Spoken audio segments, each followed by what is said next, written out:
Hi everyone and welcome back to my channel called Zuzanareacts, where I learn all things Parad with your help, and I just share my Slovak Central European point of view. And today I'm particularly excited because this is a long time coming video of Praveen Mohan on Mysteries of India on the Ranveer show. Now he's been requested. I somehow never managed to get around to this, so this is a long, an hour and a half video. I feel like I might need to make it in 3 parts, but let's see how we get on. Maybe I'll make 2. So we have a lot to cover, but before we do, please like this video and click on the subscribe button and turn on the notification. Thank you so much for your support.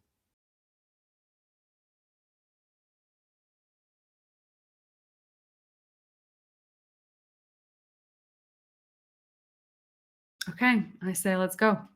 Requested TRS episode in recent times for sure, and possibly of all times. How are you, sir? Good. How are you? I love that we're matching right now with our colors. I love that we're both engineers. I love that we're YouTubers. And I love that we have this fascination for ancient India. How are you? I'm good. Glad to be here. Thank you for having me. I'm so pumped about just opening up this topic about ancient India with you. I think history is not taught to us in schools, in the Indian education system, the way it should be taught. And I don't blame the education system, honestly. I feel the people who wrote our history books were confined to the history that was discovered, possibly in the 80s or early 90s. And in the last 30 years, history has changed on a global scale. People have realized so much because so much more of the Earth's crust has been dug into. So we're re-realizing history. But probably the education system is not keeping up. You're also a 90s kid. So would you agree when I say these things? Yeah. Well, some parts of this, I agree. Okay. But history was written like 100, 200 years ago. The books that we read today, all the kids read today, they were written maybe 100 years ago, right? And there is a calculation behind this. There is a calculated bias that's put into the history book, right? That misinformation spreads. But as we become more and more globalized, because 50 years ago, if somebody's sitting in India and saying something, a person in Germany is not going to be able to listen to it, right? But today, as we globalize more, the information we find, any historian finds, or what you find, if you go to Elephanta Caves and then you find this information, you're immediately able to throw it on YouTube or other social media. And that gets spread to millions of people. So we are able to see it as a fact that history books are full of misinformation. Okay. I think that you've always been destined to do what you're doing right now. I cannot agree. I feel like the history has been so, on your end, but also you guys are always asking me about our history, and recently ordered like 20 perhaps book on Slavic history, and one of the books that I'm reading right now is about ancient Slavs, and apparently we were all over the Europe. We even were meeting Mr. Alexander Great and conquered parts of Africa, Italy, France, even the UK. I think the Anglo-Saxon world has something really against Slavs, and I feel like you guys have pushed me into this, and now I feel like I'm determined to figure out why don't they like us, why they wanted to exterminate us. Even in fact, even during the World War II, they tried to exterminate us. We were one on the list of after Jews.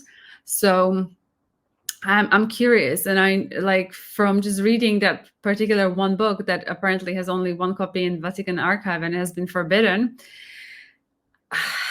You wonder why things are forbidden, right? And all that kind of fun stuff. So yeah, once I make my discoveries, I will definitely let you know, but let's continue. So there must have been some internal fascination with what you're doing right now. And a lot of people in the mainstream know you as someone who's showcasing the secrets as well as the knowledge of temples in India. Now, keeping this in mind, please correct me if I'm wrong, sir, but because we've been invaded so much over the years, I think this is the first generation of Indians, basically, or the first 3 generations, which are not under some sort of invasion after like 1,000 years. Like 1,000 years of people before us have been invaded, which means that a lot of the temples, especially in North India and probably even Central India, have been destroyed. Yes. But South India has a lot of temples and a lot of ancient secrets that are still intact. Yes. So I'm assuming that you do have a bit more focus on the temples of the South and that the secrets are still kind of locked in. Yes, I mean, I do get blamed. I am a South Indian, obviously, and I do get blamed a lot for this, right? Why do you only cover South India? And whenever we put temples from North India, it blows up. A lot of people watch it. But I do get blamed. Why are you always focusing on South India? Because that's what's left. Exactly. Because most of the temples in the north and in the central part of India are already demolished. And this is the funny part, because a lot of people from north will say, Praveen Mohan, why are you not posting anything from North India? The answer is, you guys don't have anything left. And a lot of people in South India, when people from the north come to South India, right, they're always mocking them, saying that, oh, you guys don't have any actual temples, right? You guys don't have any really ancient Hindu temples. All the temples are actually in South India, right? The North India is very socially, politically active, right? The northern part of India is socially, politically active about Hinduism. They're always like Hindutva, it's very open in politics. And the South is not so much, as you can see. And the South always mocks the North Indians, saying that, oh, but all the temples are here. But what they don't understand, what the South Indians don't understand, is only because all the North Indians were fighting the invaders so hard that they still have the temples left in South India, right? If the North Indians were not fighting that much, they were not protecting against the invaders, there would be no temples in South India. So they don't understand that. Just pause for a second. All my love to Tamil Nadu. Punjabi pride. Okay, sorry. Go on. Yeah. So this is the idea. So the so-called divide between the North and South basically exists because we don't understand each other. And in all honesty, India is a bunch of different countries put together, united by culture. Yes. Keeping that in mind, you've visited a lot of temples, man. You've visited more temples than 4 of my grandparents put together. So, which one has stayed with you the longest? I'm not asking you your favorite. I'm asking the one that stayed with you the longest. We couldn't get it out of your head. Each temple is different. I used to have many favorite places. Like when I went to Kailasa temple, I thought nobody can build a better temple than the Kailasa temple. It's made of just one stone. Where is it? It's in Ellora Caves. It's in Aurangabad. It's very close to Mumbai. And the way they built it, normally how do you build temples, right? So you start from the ground level, you keep on putting one stone block up on top and you build a temple. This is how you're supposed to build anything.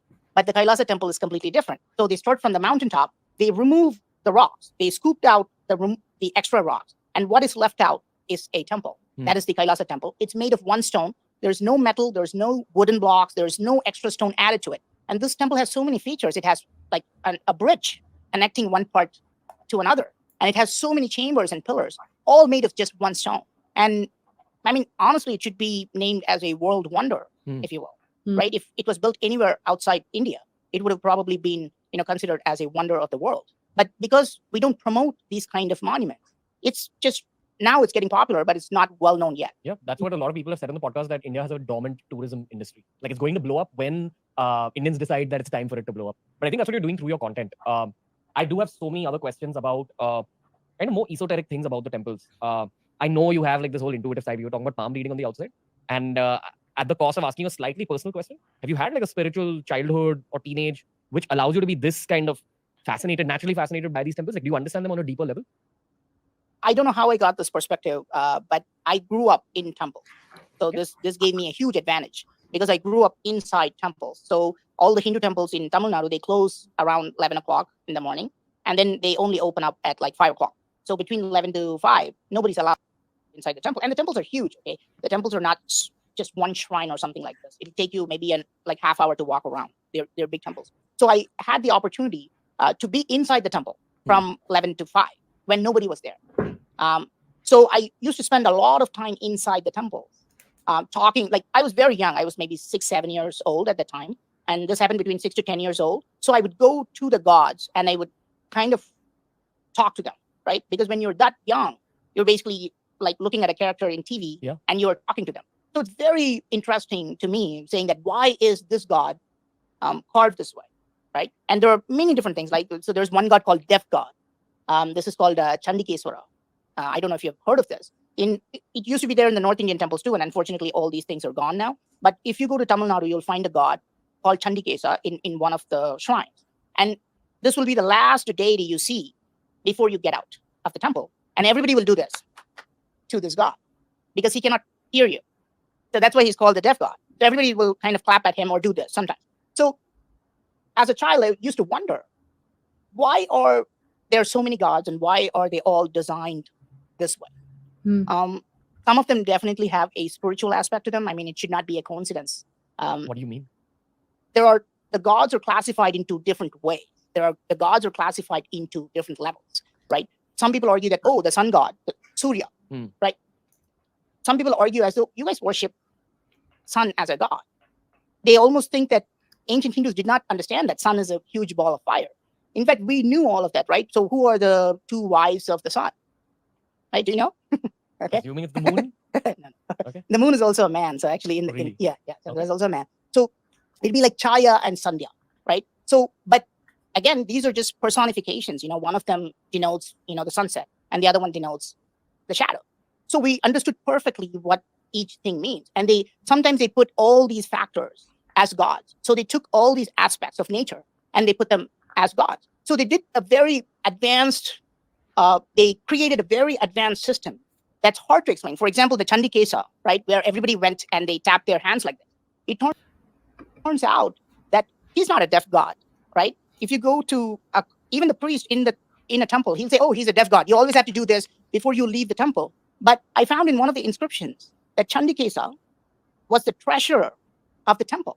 He's a deity who's in charge of all the properties of the temple. So when they start building the temple, and you can bring a lot of stuff, right? You can bring a lot of property and you can have all these tools and stuff. He's basically the security guard that's going to check you if you left everything in the temple and you're not taking away the temple's property. And that's why the ritual that, look, I'm not taking anything, right, from the temple started. So after 500 years, this just kind of modified and evolved into saying that, oh, no, he's just a deaf god. Who's this god? He's just a deaf god. Probably the true wisdom gets lost a little bit like Chinese whispers. Yes. Over time. Yes. So I can't imagine what the truth was 20,000, 30,000, 100,000 years ago.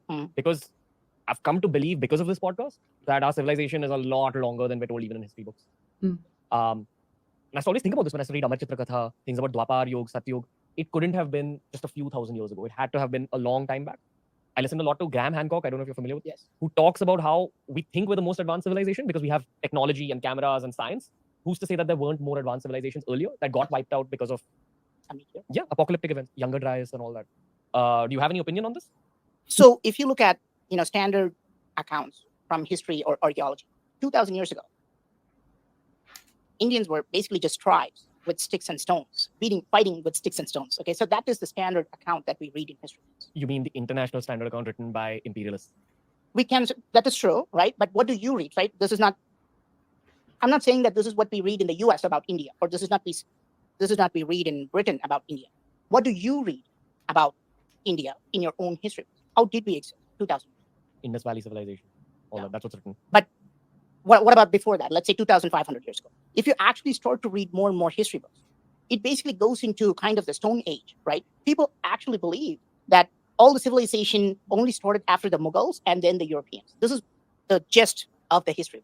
You mean Indians or international? Of course, in India as well. In India as well, if you actually open the history book, most of us know who's the first Mughal king of India. You probably know the answer. But if I ask you who's the first Chola king, you probably would not know the answer. You probably know one Chola king, they may be Rajaraja Chola or Rajendra Chola. Those are the Cholas that everybody, okay? Because we are not taught that, right? And this is very tricky, right? Because it's very, very hard to fathom, because we have a traditional view of history. You have a traditional view of history that you don't even know about, right? So let me ask you, we evolved. I hope you would think that we evolved, right? We would have built a small temple first, and then a larger temple later, and then a even bigger temple later, right? That's how we evolved, right? That's what you think. And this is what we see in history books and other mainstream books, right? What is the tallest building today in the world? Burj Khalifa. Okay, good. What was the tallest building 20 years ago? World Trade Center is an Empire State Building. Yeah, something like that, right? CN Tower in Canada, Petronas right? Tower. Yeah, something like that. What about 100 years ago? What is the tallest tower 100 years ago? What is that? Maybe like the Eiffel Tower? Exactly, correct. Oh, that's really good. Yeah, no, podcast logic. Yeah, it's pretty accurate. I'm shocked that you know that much of history. That's really good. So what are we actually saying is that the newest building cannot also be the oldest or the tallest or the most, the biggest building, right? Because we evolved. People had the Eiffel Tower 100 years ago. They go there, they study the Eiffel Tower, then they make it better. Then they build a taller, better structure. They build CN Tower, right? But then people from Dubai go to CN Tower, they study that structure, and then they build Burj Khalifa. 20 years from now, we know it is not going to be Burj Khalifa, right? Because it's evolution of technique, right? We keep on improving. Now, what is the largest cave temple structure in India? No idea. It is Ajanta Caves, okay? Now, what is the oldest cave temple structure in India? Is it somewhere in Madhya Pradesh? That is also Ajanta Cave. Now, what is the largest ancient dam in India? This is called Colonization. It's a huge structure. It's still there. Now, what is the oldest dam in India? That is also Colonization. That's 2,000 years old. So the concept of evolution actually does not apply, because look, I mean, in all fairness, people in the last 2,000 years, they would have gone to Ajanta Cave, say, wow, this is really big. Now let me make it bigger. That's what humans should have done. But why didn't they do it, right? They look at a dam that is 2,000 years old, right? And say, wow, this dam is really big, right? They changed the flow of a river 2,000 years ago. Okay. But why didn't they say, now let me make a bigger dam? Now, same thing with Kailasa temple. They take a huge hill and they convert it into one temple. This is 1,300 years ago. But what were humans doing in the last 1,300 years ago? Nobody said, I can make a better temple, right? So the concept of evolution actually does not apply to the timeline. And this is the biggest problem.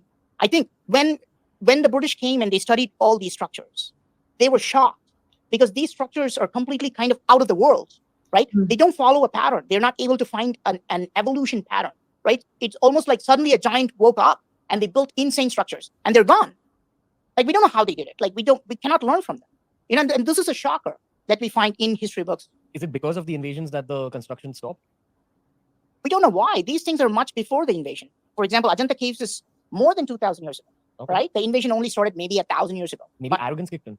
We don't know how. So this is the part where it gets really tricky. So when I say, oh, you know, was this temple built with like alien technology? People are always confused by that. People are always thinking like, what does he mean, alien technology? You know, like, or aliens dropping out of UFO and building these structures? What I'm saying is, if it's human, there should be a pattern of improvement that we are able to see, right? There should be a pattern of, like, there should be a slope where, say, you build a small temple here, then you build a big temple there. But we don't see that. We don't see that at all. Think about, let's say, humans built it in the cave, right? Humans built, and we will get into this, right? A lot of humans started to take like hammers and chisels and say, I'm going to make Ajanta Caves. There should be a model that existed before that. There is no model. Like, there's no precursor, which is just kind of smaller. There is no precursor that is even close to Ajanta Caves. And there's no structure after that. Yeah, there's no successor after that, right? That is better than Ajanta Caves. But it should not exist. Okay? And this is the problem when people keep saying that, what do you mean? Like, they did not do it with chisels and hammers. So how do you think, right? How do you think the temples were made?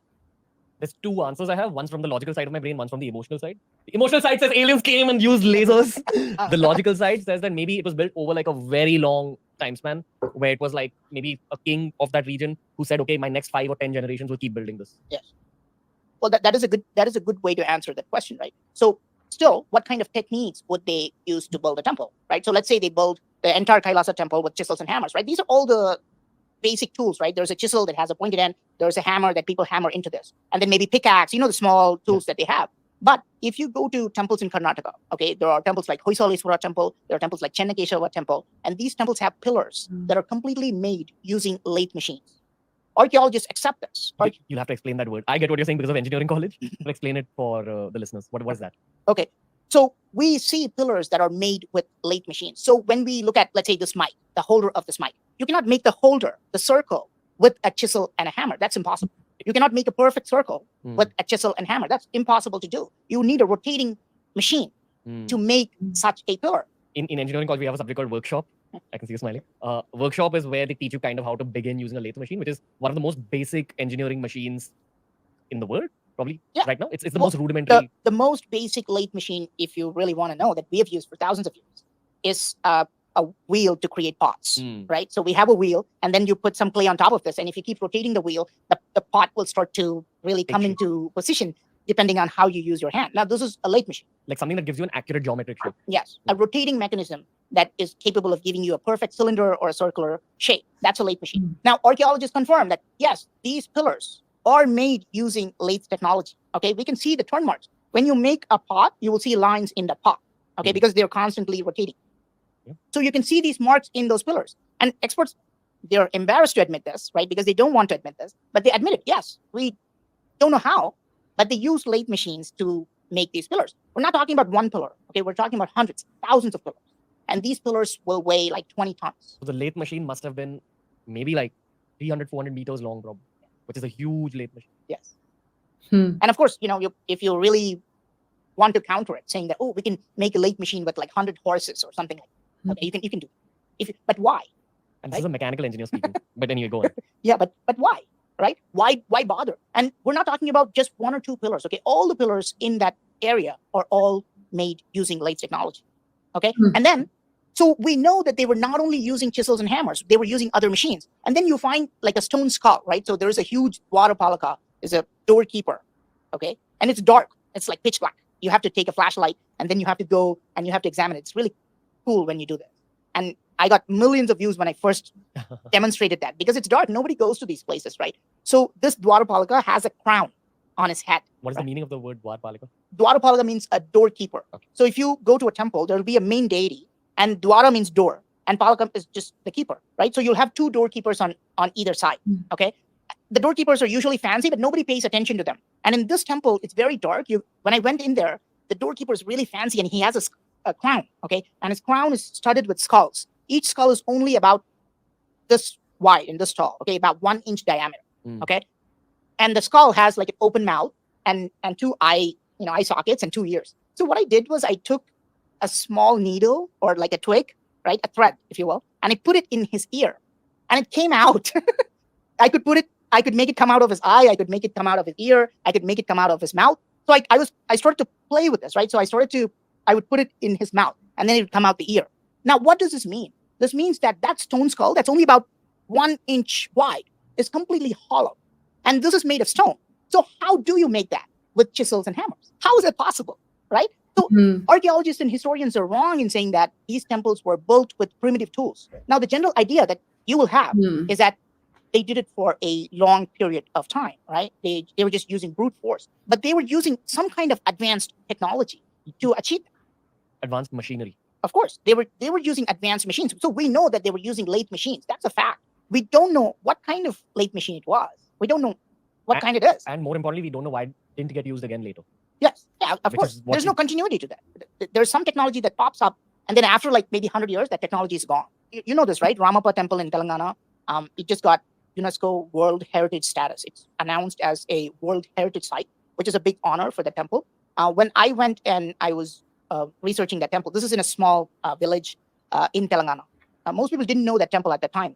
So when I went and I was researching the temple is made of bricks, okay? And the temple looks great. When you enter the temple, the tower is huge. The temple looks perfect, okay? So when we took a brick from the temple, it was unusually light.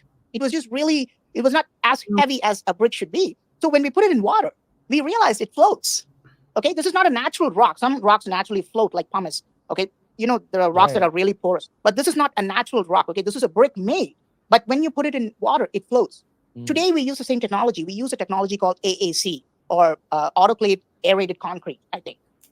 It's unusually light because they take some concrete and they inject foam and other lightweight material into that brick. And again, these blocks will also float in water, okay? Now, but why did they do this? Why did they have to create these lightweight blocks in like 800, 900 years ago? Why did Indians do that, right? If you go into the temple, you are in for a surprise, because there are lots of pillars and beams. They're like, they have fallen down because there was a massive earthquake that happened in that area. But you will not even realize that this place had an earthquake when you see it from the outside. You can still see some damage inside, but from the outside, there's no damage. And believe it or not, today, Japanese use the same technology to build their buildings. They always get earthquakes, and they use those lightweight stone blocks. It's kind of like a early form of earthquake-proof technology. Exactly.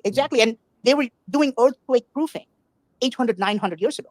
And we know that all the structures, okay, all the buildings and everything except that temple in that area were completely gone. They were all completely wiped out because of the earthquake. Only the temple remained because the ancient builders knew, okay, this is an earthquake-prone area where they probably predicted, right, that there's going to be an earthquake here. And we want to make a temple that will withstand that. So there's no reason to claim that ancient builders were just taking chisels and hammers, going like, oh, okay, I'll just build a temple.